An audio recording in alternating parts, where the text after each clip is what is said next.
One of the major findings that we've come across during our visits to the neighboring countries is that there has been a sharp rise in the people wanting to leave the country. And the incidence of cross-border, let us say, people crossing the border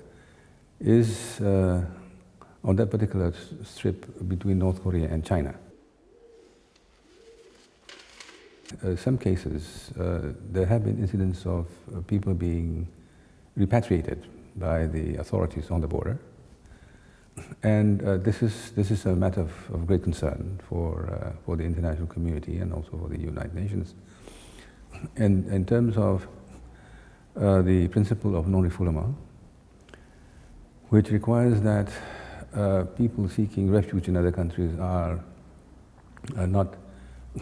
forcibly repatriated to their country of origin against their will. The distinction being made between asylum seekers and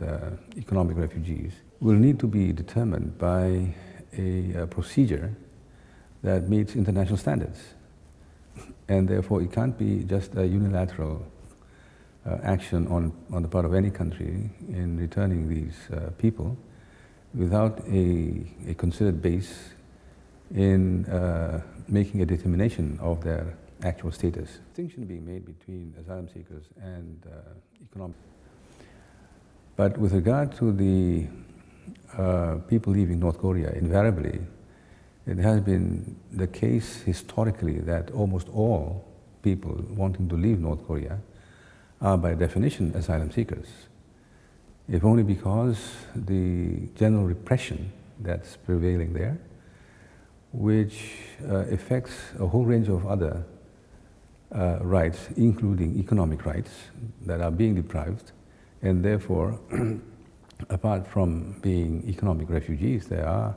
actually asylum seekers fleeing from political repression. And economic refugees will need to be determined by, I think the international community should be vigilant on this, and that is to separate the humanitarian issue from any political considerations of addressing a population that is known to be in chronic need for continuous assistance year in, year out, because of the shortcoming of that system in place there that is basically incapable of feeding its own people.